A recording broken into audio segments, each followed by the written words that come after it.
My name is Reverend Edward Joseph III, and I am the pastor of the St. Mary Missionary Baptist Church here in Marrero, Louisiana. We greet you in divine love today, and we thank you for spending time with us. Friends, we are grateful to God for giving us the opportunity to get outside of these walls and to become his hands extended towards you.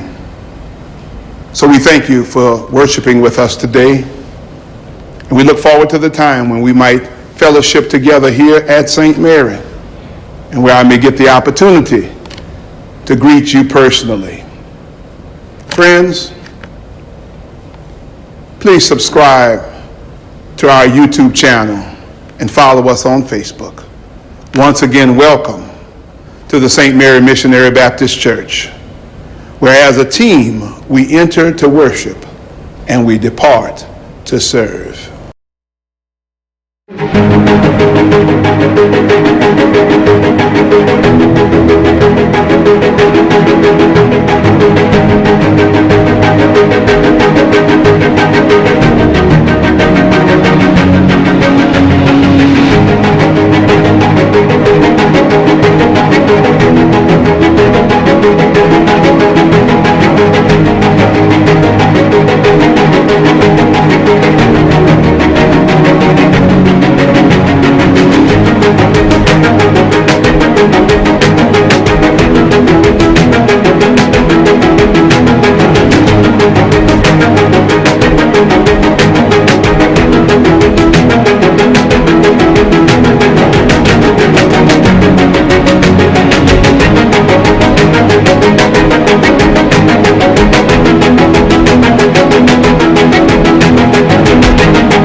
Good evening. Good evening. Once again, we are excited for our Sunday school lesson. We're excited about what's going on at St. Mary. We just want to praise God at this time and thank God for what He's doing for us. In spite of what's going on, God is still able. We have a very special for you today. We have sister and brother Emmanuel home, a husband and a wife team, do our Sunday school lesson for the first time, and we just want to thank God for them. I'm actually do them a favor, or do the church a favor. You pray for them, we'll pray for them, and God gonna do the rest. Let us just continue to lift each other up. And this time, I know the phone calls and the prayer line and all that is good, and I hear people, and I know we missing everybody, but look how God worked this thing out. Huh? He truly worked this thing out for the good. So, without further delay, I present to you our presenter for our Sunday school lesson for this Sunday's sister and brother Manuel home, husband and wife. Hear them as they come. Good evening. We are still in Jeremiah, and we're coming from out of the 22nd chapter of Jeremiah, and we still are in Unit 3, called to God's work of justice. And our lesson entitled today is Repent of Injustice. And in the Sunday school book is Do the Right Thing.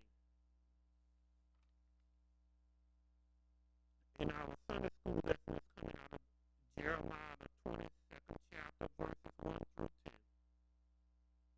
Jeremiah, the 22nd chapter, verses 1 through 10. And at this time, God is sending Jeremiah to Judah. And He's not just sending him to Judah, He's sending him with a word from Him.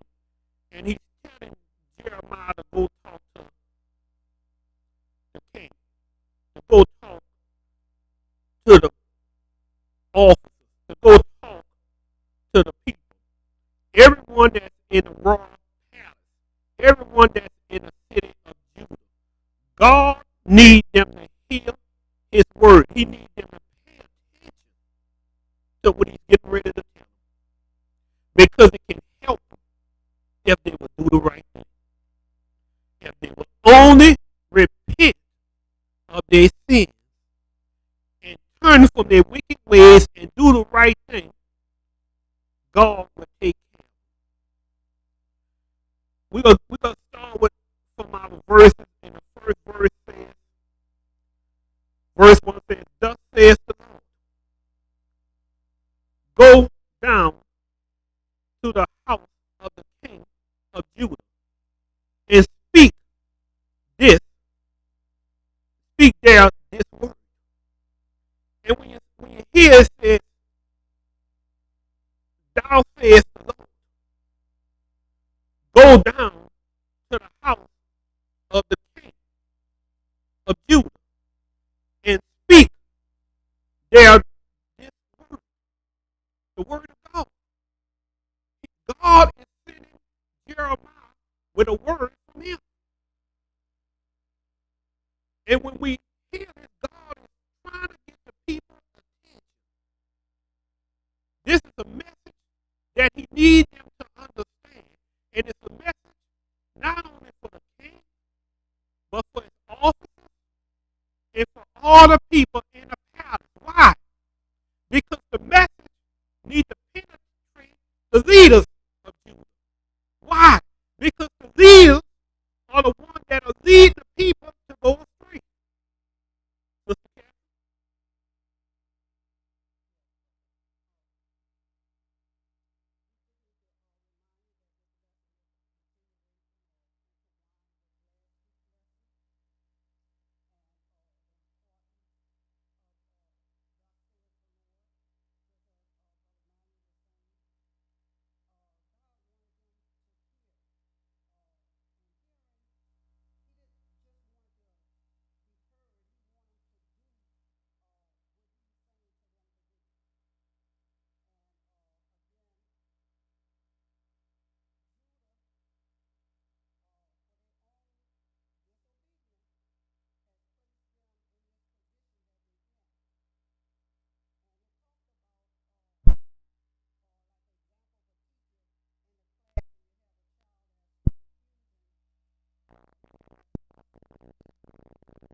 when we look at verse 2, the B portion of verse 2, it says, O King of Judah, that sitteth upon the throne of David, thou and thou servants and thou people that enter in by these gates. And one of the things when we read in Scripture and when it talks about entering into the gates is where all the business was being conducted. And God had a problem with the way the royal family was conducting business. The royal family was conducting business in an unjust way. But yet, they was God's people. And when we look at the character of who God is, there's no injustice in God himself. But his servants, his chosen people, Judah, those that he had put in charge of spreading his word to the world and allowing the world to see his power, they was doing injustice to people. And they was doing it at the house of God. They was doing it at the gate. They was doing it where they conduct their business at, and God needed to get their attention to get them to change. Why? Because he needed them to see that he wanted to save them. But they had to do the right thing. They had a choice to make. And God started with the leaders first. And he started where they was conducting business at the palace. Where they was doing unjust things at the palace. Where do in this world, in this day and time, do we do unjust things? It starts from our leaders.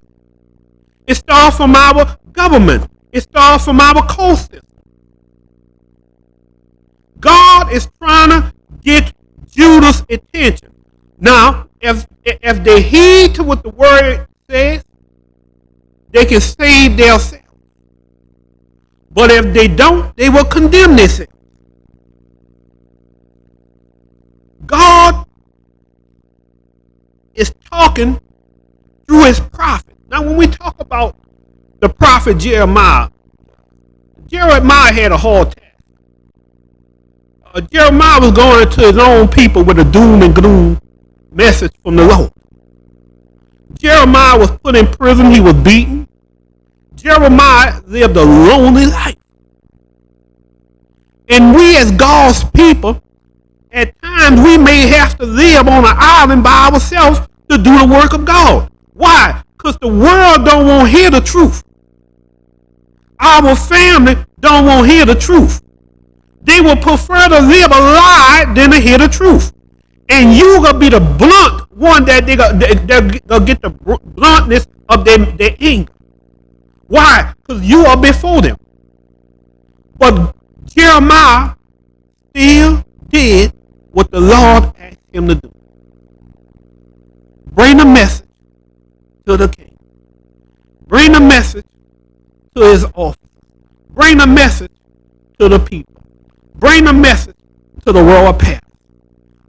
It started at the house of God. Verse 3 says, Thus says the Lord again. Thus says the Lord. Jeremiah is emphasizing that the Lord is speaking through him. This is not Jeremiah's words, but it's God's word. And God is letting the people know directly through Jeremiah what would happen. Verse 3, B portion, execute ye judgment and righteousness. God was calling his people to do right. God was calling his people to do justice, right justice in his eyesight. Remember, when we do wrong in God's eyesight, we doing it first to him. We doing it first to God. Amen?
judgment or justice is to ensure fair treatment, but is not limited to just that. It also extends to develop and maintain healthy, honest, and respectful relationships at all times, at all levels. We as God's children need to be honest. We as God's children need to be respectful. We as God's children need to be fair with one another. Remember, we are representing God. And God is love. We have to show the characteristics of God. God don't go around doing injustice to people. God don't go around anything that happened to us, we deserve it. Anything that comes out in our lives, whether it's a reward for what we done done or for a punishment for what we done done. But remember one thing, Israel was blatantly, constantly disobeying God and his covenant. They was constantly whoring after other gods. They was constantly worshiping other gods in God's temple. And the leaders at that time was not godly. The leaders at that time did not have godly prophets at that time. They was doing what they wanted to the people, how they wanted to do to the people.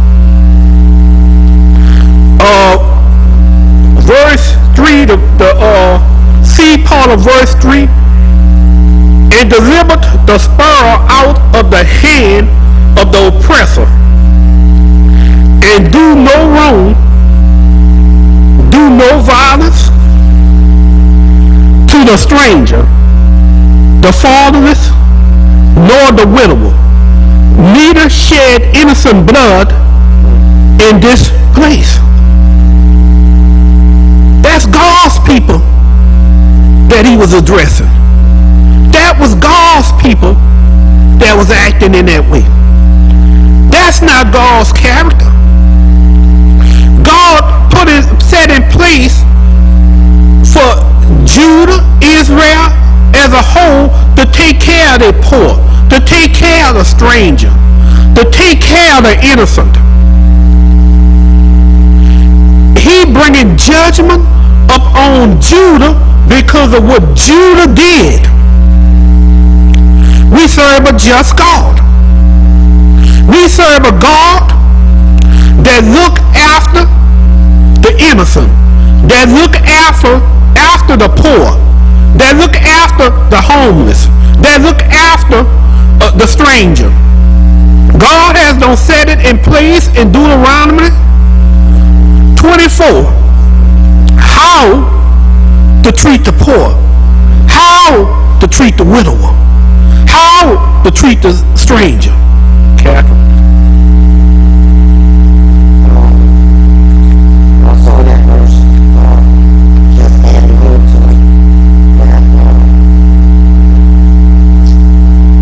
the choice was to do what was just and right, and deliver those that have been robbed by the oppressor.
back up to verse 3, the C part.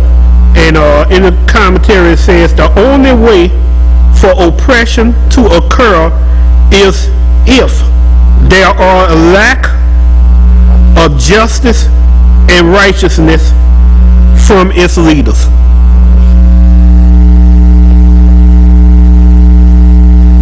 The only way for oppression to occur is if there are lack of justice and righteousness from its leaders.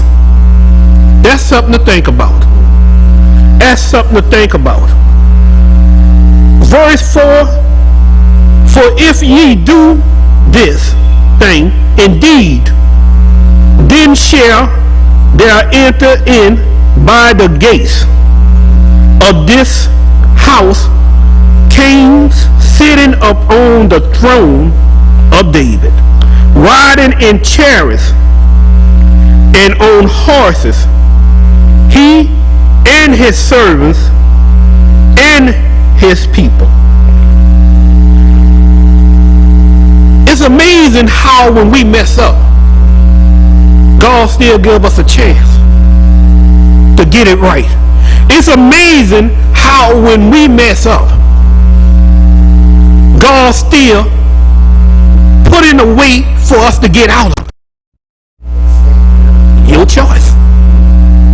It's our choice to choose which way we want to go. To stay on that straight and narrow path, to maintain that right relationship with God and his people is a blessing. As Kathy said earlier, our communities be blessed. Our children be blessed. Our business be blessed. So think about that. When we look at what's going on in the world today,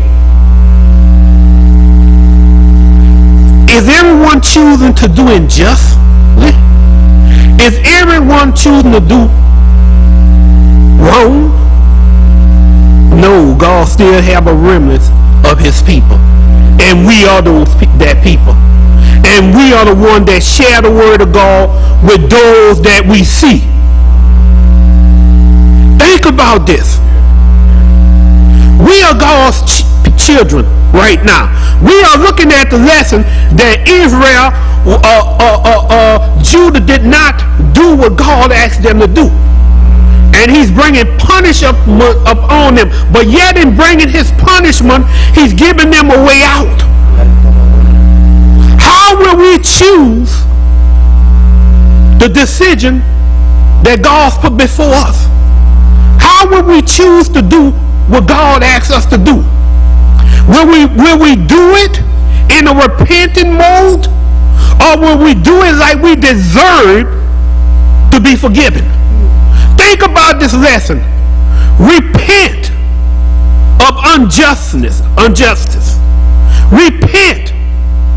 That's all God was asking them to do. Turn from your wicked way. Come back to me. Come back to my standards that I have put in the covenant.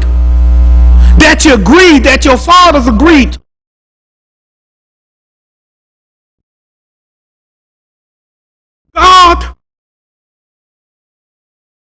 God is an absolute promise keeper.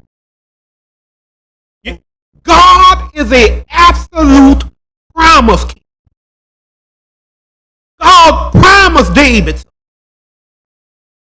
He promised him something. And God will be true to his word, and even if all of us got to lay down and die. Verse 5 says, but if ye have not heard these words, I swear by myself, says the Lord, that this house shall become a desolation. That this house shall become a desolation. God swear by his own self. There's no greater thing on this earth that to be sworn by but God. And God swear his word to them. If you don't heed to what I'm saying, if you don't heed what the prophet said, this place will become a desolation place, a desolated place. It's going to become a wilderness. It's going to become a desert.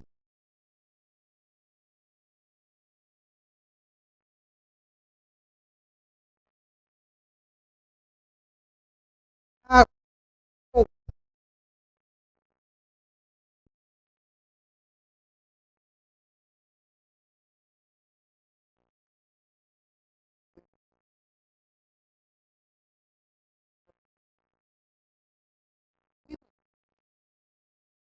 and yeah, well,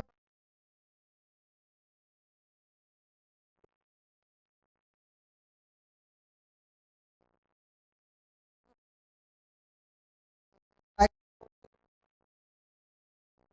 but God,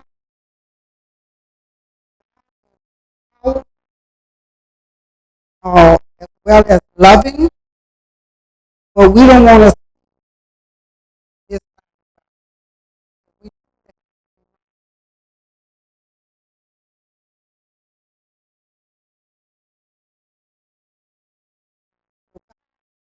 say, well,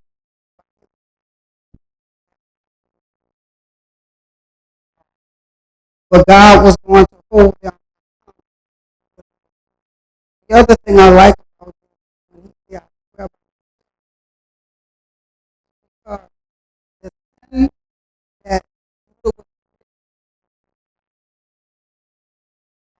I know Babylon, ready to take it.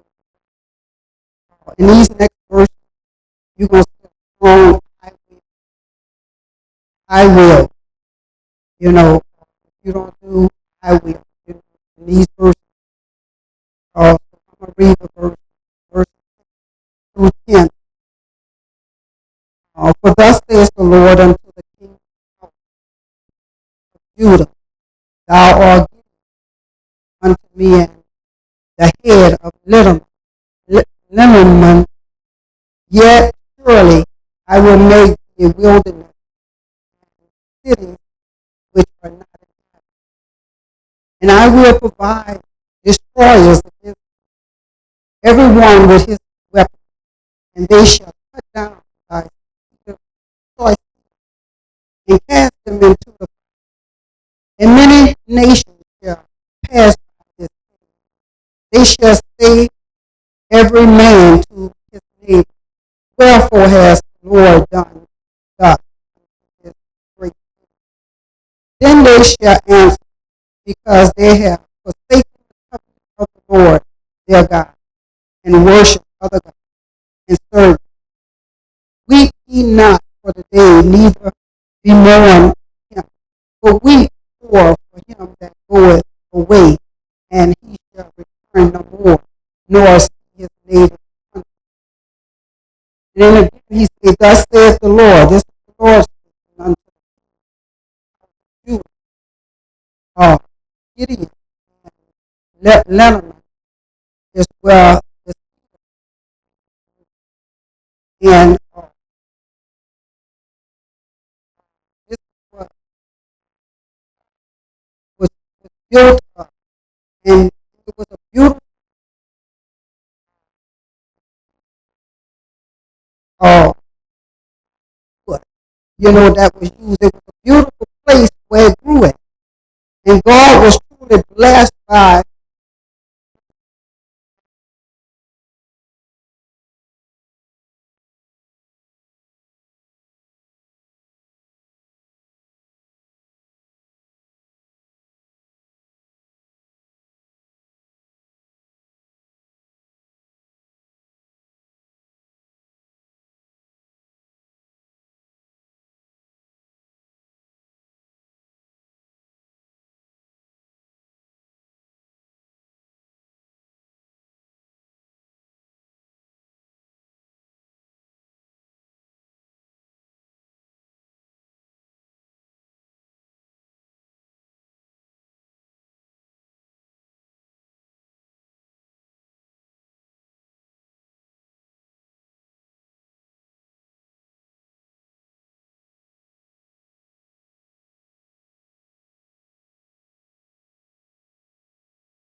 And in the midst of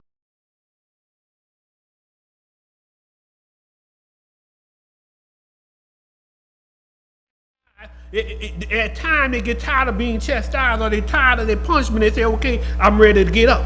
I'm finished with it. Well, it wasn't yet time for God's people to come out of their chastisement. So God kept them in their chastisement, but they rebelled. So God yet give them another chance in their rebellion. He said, come back. Come back.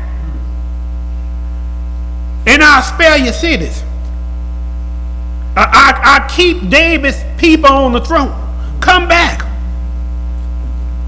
It says in verse 7, and I will prepare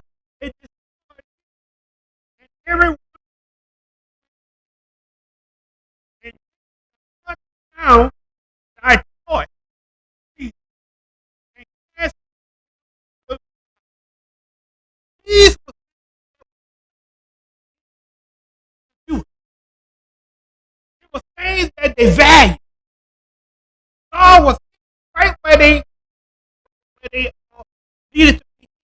He was getting there. Remember, at that time, they were surrounded already. All they had to do was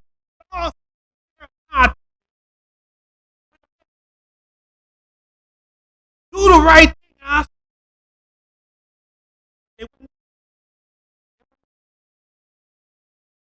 Verse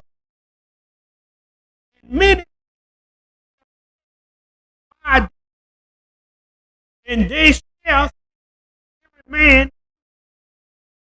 therefore cast God on this race. If we don't live, we may be.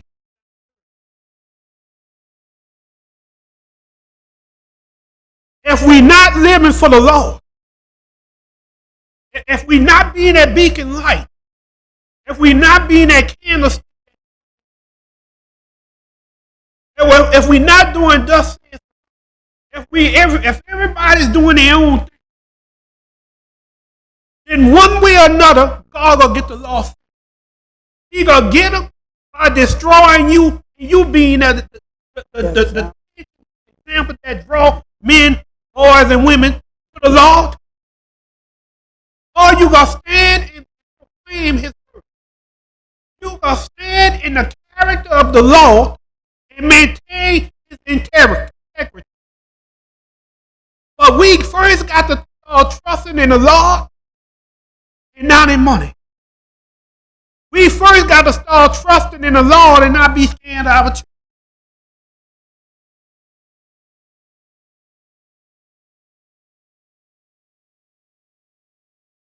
Verse 9. Then they shall answer, because they have forsaken the covenant of the Lord their God. Isn't it amazing even the sinners know what you're supposed to be doing? Ain't that something? The sinner know what you're supposed to be doing. But yet, we as God's children don't act like we know what we're supposed to be doing. You go out there and do wrong, man. Ain't you supposed to be in the house of the Lord? Ain't you supposed to be witnessing to me? But here you trying to backstab me? That's not the character of God. Here you talking about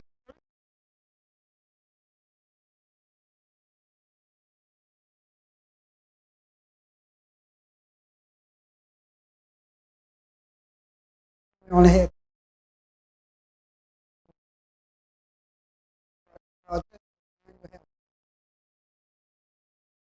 God allowed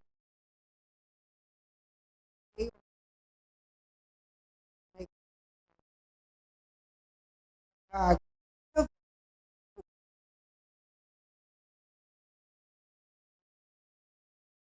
but don't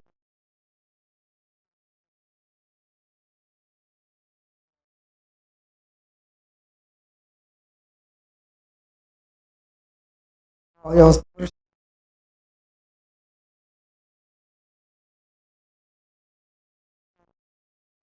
verse 9. Then they announced, like Daniel was saying,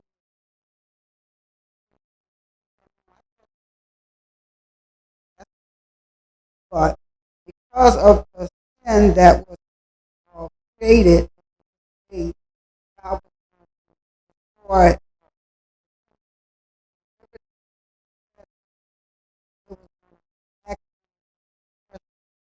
which already so amazing to say that because they have their God and worship, and it's easy for us to other people and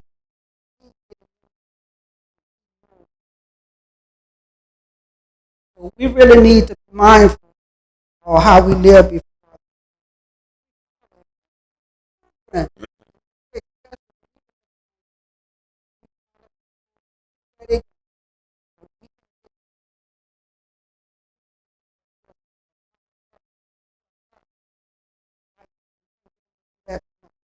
We'll go wherever. We'll go wherever they say to go. We can get them to do what we know.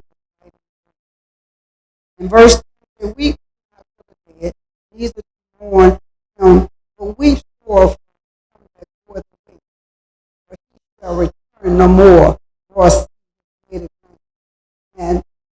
And here they was talking about how it was Messiah, and he said, he was already saved, that we wanted him, but we surely for him that goes away, shall return no more, nor see. So we need that we pray for those who need to, they're going to die.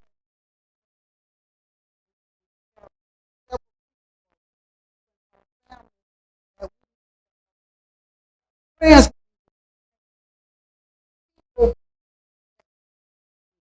we really need to be mourning for those. Not just praying for them. We have to live a life for them as maintaining God's integrity in this world. We have to Lord for the people and let them know that God is real and that He's a prayer answering God, but He also is a judge. And if we don't get it right down here, we already know made our choice. And God wished that none of us would have everlasting. But we have to accept who He is. So we, as God's children, should not make the Judah made in the because Judah is our example. How merciful all these, how long suffering all these, how God at our low point and restores us, how He continue open the door, fullness. But yes, we need to learn to and not live for. Too many times we worry about the opinion of the people outside and worry about the God. Through the Holy Spirit, He can help us live this life.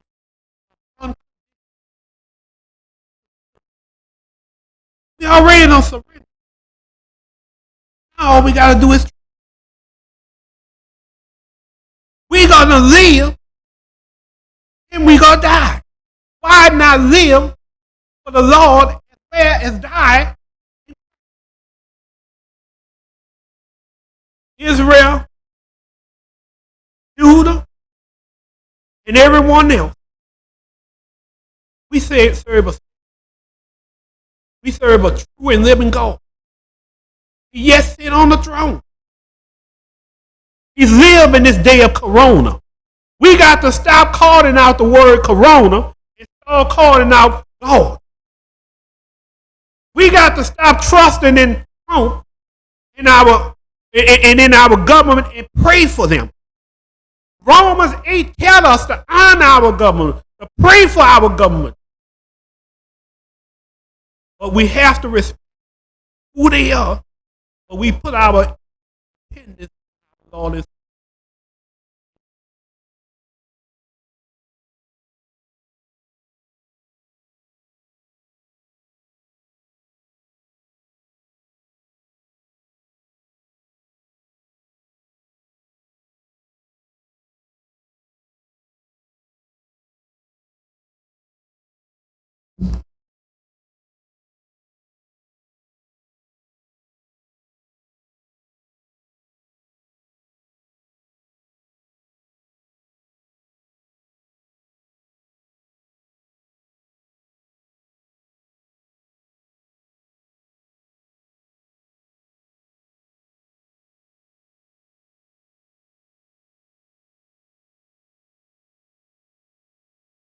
And let him burn, let him burn.